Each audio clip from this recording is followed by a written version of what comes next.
Ерке, маған бауырсақ берші, жегім келіп тұр. Вай, момын, бауырсақ үйде толып тұр ғой, барып алсаңшы. Балақай келіңдер бері, жиналып тыңдаңдар мені.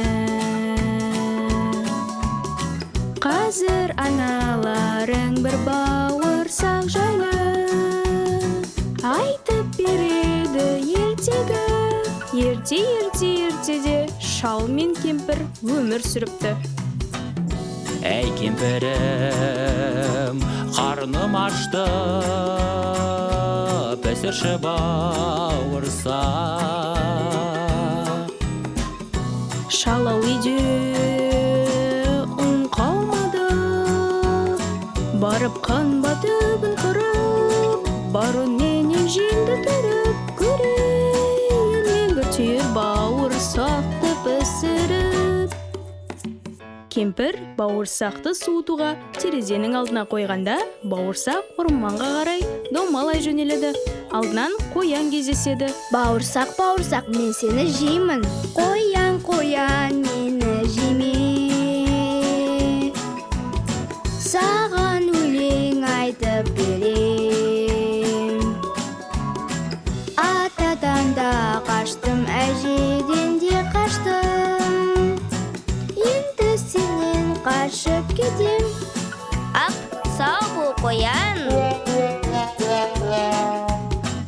Қояннан айласын асырған бауырсақтың алдынан аю шығып жеуге ұмтылғанында оған бауырсақ: Мені жеме, саған өлең айтып берем. Атамнан қаштым, әжемнен қаштым, қояннан қаштым, енді сенен қашам деп қаша жөнеледі.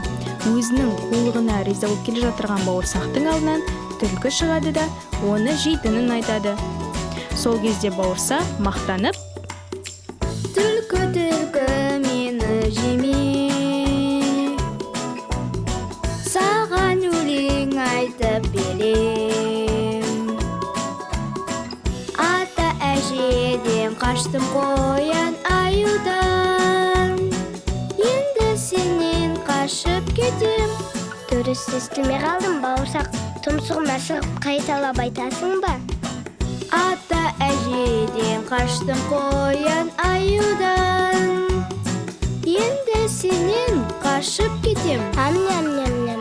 Осылай түлкі бауырсақты жеп қояды. Эх, бауырсақ, ата әже қоян аюдан қашса да, қулық аспады түлкіден.